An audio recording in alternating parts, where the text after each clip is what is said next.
মূল সমস্যা যেটা আমরা সবার কাছ থেকে শুনলাম আজকে সকাল থেকে, যে আমাদের একটা বিশাল বেকারত্ব এবং বিশেষ করে ইউথদের মধ্যে একটু বেশি, যুবকদের মধ্যে বেশি, এবং যেটা আমরা অলরেডি শুনেছি ফ্রম ফাহিম, ফ্রম এভরিবডি, যে ডিমান্ড সাপ্লাইয়ের সমস্যা।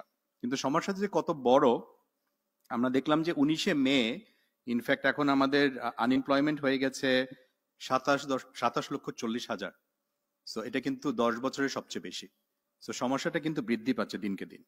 সো আমি বলবো যে চাকরি না পাওয়ার পেছনে আমার পয়েন্ট অফ ভিউ থেকে, আমরা যারা ইন্ডাস্ট্রিতে কাজ করি, ম্যানুফ্যাকচারিং, সার্ভিসেস, রিটেল, আমরা 4-5টা প্রধান কারণ দেখি।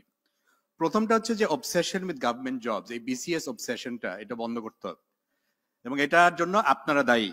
আপনারা বলে আপনারা যারা, এবং আমি অ্যাজ আ অভিভাবক, এটা আমার প্রথম দোষ। আর দ্বিতীয় দোষ হচ্ছে আপনারা যারা চাকরি নিচ্ছে। অভিভাবক হচ্ছে, যে একটু আগে বলছিলাম, কেউ এখন মুখ খুলে বলে না, বিয়ে হবে বেশি যদি বিসিএস হয়, বিয়ে হবে বেশি যদি ব্যাংকার হয়, আর বিয়ে হবে বেশি যদি বিদেশে যায়। এই 3টা বি বন্ধ করেন। এই বিদেশ, বিসিএস আর আল্লাহর রাস্তে বন্ধ করেন। There is nothing out there, people. বিদেশে যে ওই রাস্তায় সুইপ করতে হবে, there is no jobs in Europe. ওরা পোর হয়ে গেছে, ওরা ফকির হয়ে যাবে। 8 বিলিয়ন লোক আছে পৃথিবীতে, 4 বিলিয়ন এশিয়াতে থাকে। আপনি কিসের জন্য আপনারা ইউরোপে যাবেন? The future is here. Asia. একটু আগে যেটা ফাহিম বললো, আমাদের ল্যাঙ্গুয়েজ শিখতে হবে, স্কিলস করতে হবে। সো প্রথমটা যে অবসেশন উইথ গভর্নমেন্ট জব, কেন অবসেশন এটা আমি বলি। এক, কোনো কেপিআই নাই, কোনো ডিলিভারেবল নাই। কিছু মনে করবেন না, এখানে সরকারি প্রতিনিধি আছেন। আপনি সরকারি জবে যদি যান, সারা জীবন আপনি রিটায়ার করে বেরিয়ে যেতে পারবেন। অ্যাকচুয়ালি কি করলেন এটা কিন্তু প্রতি বছর আপনাকে কেউ ধরবে না, আমরা যেভাবে ধরি প্রাইভেট সেক্টরে। এটা you are lazy, you don't want that pressure. If you not lazy, you can have a great job in the private sector. I represent the private sector. এখান থেকে বেরিয়ে আসেন। এক। 2, জব সিকিউরিটি। বেশিরভাগ ক্ষেত্রে চাকরি যাবে না, মানে খুব খুন খারাপই না করলে যাবে না। এটাও একটা সমস্যা। ইউ ওয়ান্ট দ্যাট সিকিউরিটি, যেন চাকরি যাবে না। Private sector is hire and fire. Fire হবে না, একটা চাকরি পাবেন, সমস্যাটা কি? আপনার মধ্যে যদি কনফিডেন্স থাকে, উই হ্যাভ সিন এখানে ফাউন্ডার্সরা আছে। থার্ড, ওই যেটা বললাম সোশ্যাল স্ট্যাটাস, এটার জন্য অভিভাবক এবং ফ্যামিলি, আমার মতো বাবারা দায়ী।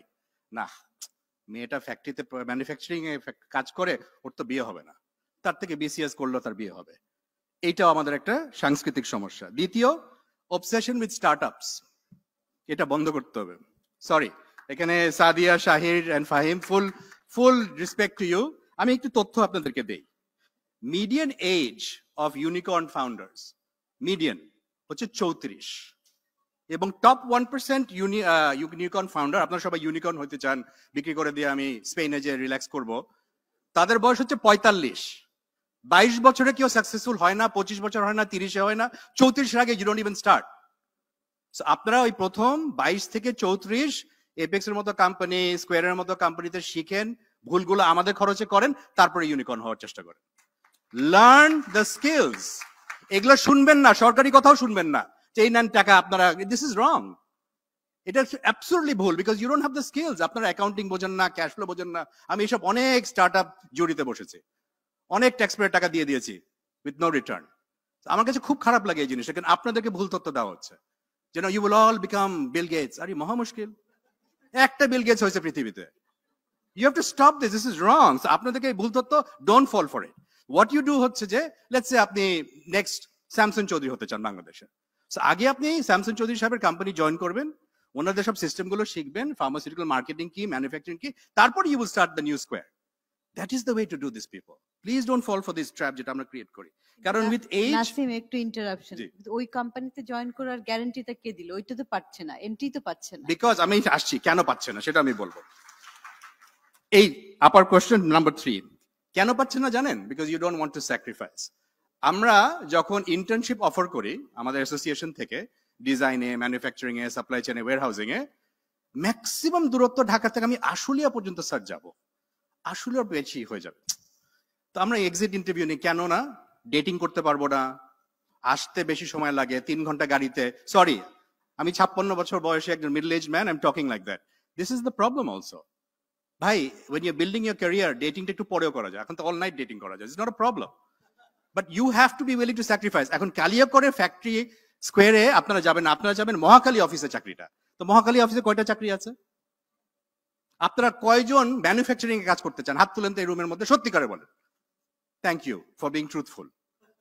তো চাকরিগুলো তো ম্যানুফ্যাকচারিং এ, আর কয়জন ঘোড়ার ডিম আমরা এইচআর এর লোক নিব, ফাইন্যান্সের লোক নিব, আর এই অফিসে বসার লোক নিব? আমাদের কোম্পানিতে we have lot of openings right now for manufacturing, লোক পাই না। যেটা ফাইম বলে গেল, there is a supply and demand problem. যে চাকরিগুলো আমরা দিচ্ছি বা ক্রিয়েট করছি সেগুলো আপনারা নিচ্ছেন না। So to answer your question Fahmida আপা, স্কোয়ারের ম্যানুফ্যাকচারিং এর চাকরি এখনো আছে, সেগুলো আমরা চাচ্ছি না। আরেকটা জিনিস শুনলে আমার কাছে খুব মজা লাগে, বিদেশিরা আমাদের চাকরি নিয়ে চলে যাচ্ছে, বিদেশিরা আমাদের চাকরি নিয়ে চলে যাচ্ছে। আর এই মহা মুশকিল, আমেরিকার 10টা টপ সিইওর মধ্যে 4 জন হচ্ছে ভারতীয়।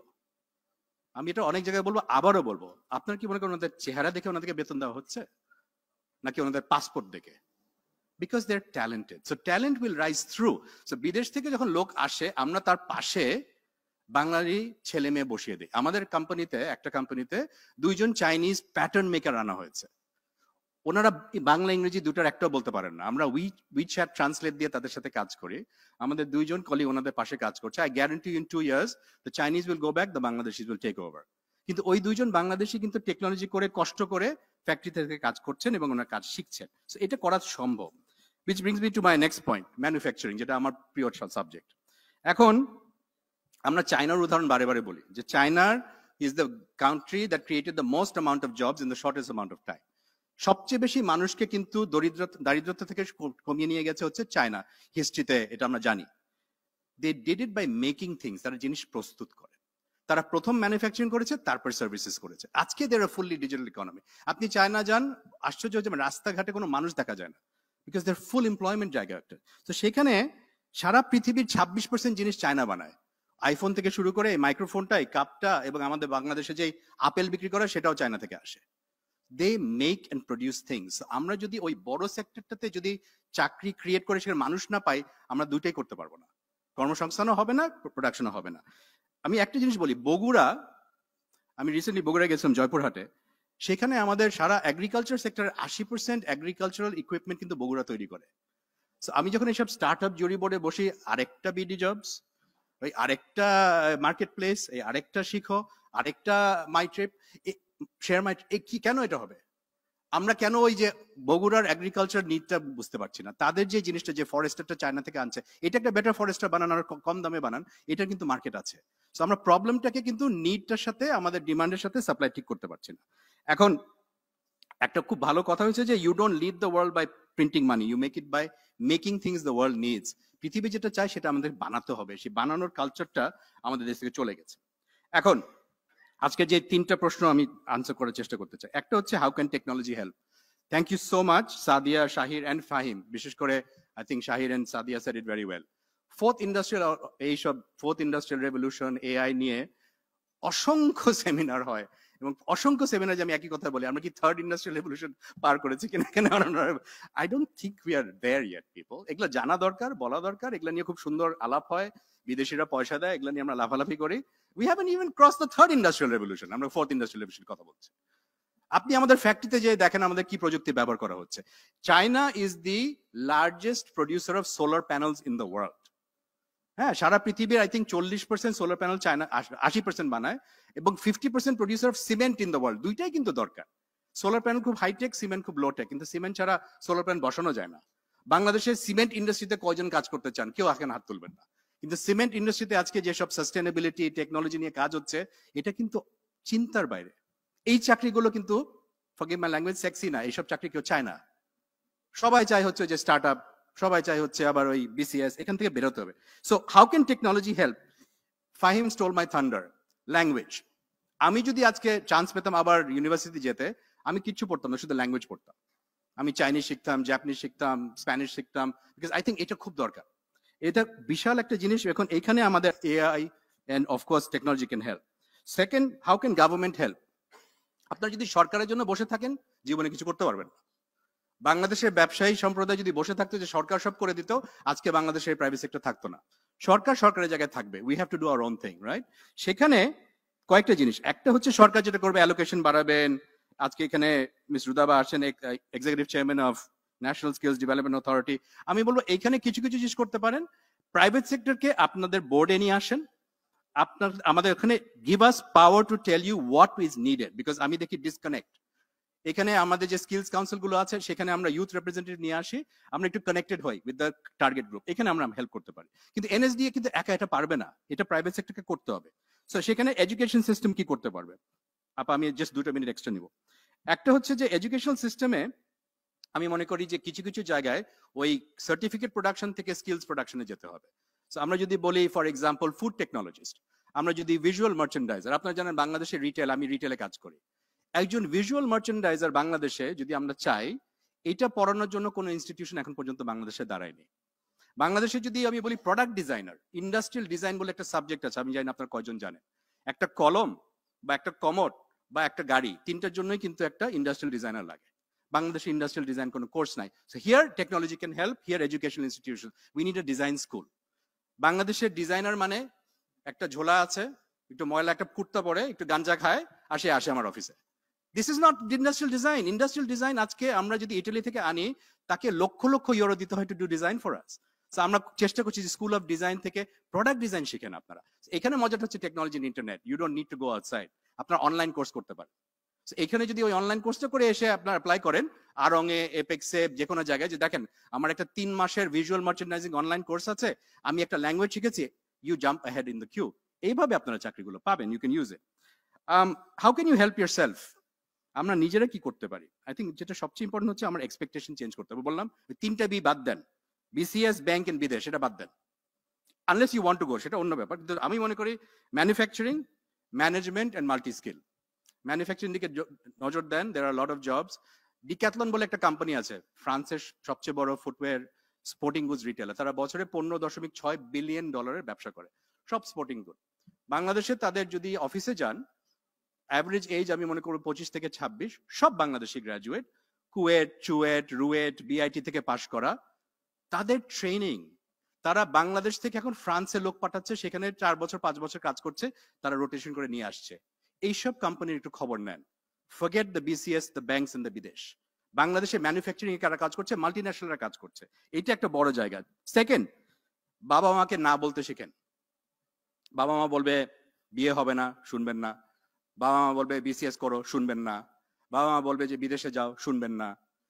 বিকজ এইটা একটা বিরাট সমস্যা। এটা আমরা সোসাইটি হিসেবে we suffer from this, right? আমার মনে আছে আমরা বগুড়াতে গিয়েছিলাম যে ওখানে একটা ফ্যাক্টরি করা যায় কিনা, তখন বললাম ওখানে আমাদের পাওয়ার ছিল না, তখন বললাম বগুড়া থেকে ঢাকায় আমরা লোক নিয়ে আসবো। বললো বাবা বিদেশে যাব, এত দূরে যাব, মানে বগুড়া থেকে গাজীপুর আসবে, সে আসতে চায় না। তো চাইনিজরা তো সারা পৃথিবীতে কাজ করে ফেলে। আমাদের এই যে একটা ডিস্টেন্সের একটা সমস্যা, আমি জানি না কেন। ল্যাঙ্গুয়েজের কথা বারে বারে বলছি, এটা খুব দরকার।